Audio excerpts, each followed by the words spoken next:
நான் டயட்ல இருக்கேன்ப்பா. இட்லி தோசை சாப்பிட்டு போர் அடிச்சு போச்சு. இட்லி தோசை மாவு தீந்து போச்சே இப்படிலாம் யோசிக்கிறீங்க அப்படின்னா இந்த ஹெல்தியா ஆனா ஈஸியான புரோட்டீன் ரிச் பிரேக்ஃபாஸ்ட் ரெசிபியை கண்டிப்பா ட்ரை பண்ணி பாருங்க. இதுக்கு தனியா சைட் டிஷ் தேவையே படாது. பிரேக்ஃபாஸ்ட் சீரீஸ்ல நம்ம பார்க்க போறது அடை ரெசிபி. இதுல நிறைய டைப்ஸ் இருக்கு. இதுல ஃபர்ஸ்ட் டைப் நம்ம பாத்துடலாம். 1/4 கப் இட்லி அரிசி, 1/4 கப் பச்சை அரிசி எடுத்திருக்கேன். 1/2 கப் இட்லி அரிசியா எடுத்துக்கிறதா இருந்தாலும் எடுத்துக்கலாம், இல்ல 1/2 கப் பச்சை அரிசியா எடுத்துக்கிறதா இருந்தாலும் எடுத்துக்கலாம். 1/4 கப் துவரம் பருப்பு, 1/4 கப் உளுத்தம் பருப்பு, 1/4 கப் கடலை பருப்பு, 1/4 கப் சிறுபருப்பு, கூடவே 3 இல்ல 4 காஞ்ச மிளகா உங்க காரத்துக்கு தகுந்த மாதிரி சேர்த்துக்கோங்க.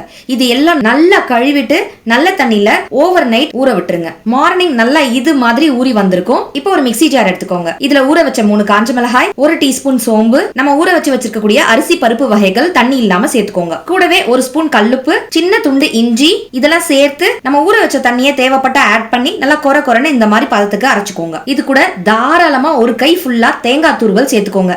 இதுதான் கூடுதல் ருசி கொடுக்கும். சேர்த்து நல்லா அரைச்சு அதை ஒரு பவுல்ல சேர்த்துக்கோங்க. மிக்ஸி ஜார்லயும் அந்த ஊற வச்ச தண்ணியை கொஞ்சமா ஆட் பண்ணி அலசி ஊத்திக்கிறேன். கன்சிஸ்டன்சியா அட்ஜஸ்ட் பண்ணிக்கோங்க.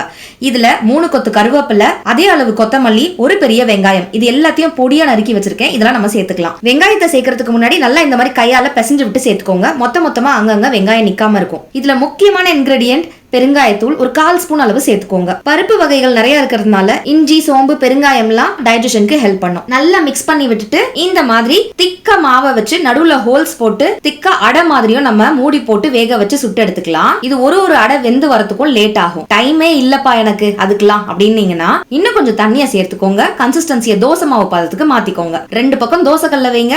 டக்குன்னு தோசை மாதிரி இந்த மாதிரி சுட்டு எடுத்துருங்க. நல்லா மொறுமொறுன்னு இருக்கும், டேஸ்டியாவும் இருக்கும். நான் இப்படிதாங்க டைம் இல்லாத போது 2 தோசை கல்ல வச்சு டக்குன்னு சுட்டு எடுத்துருவேன்.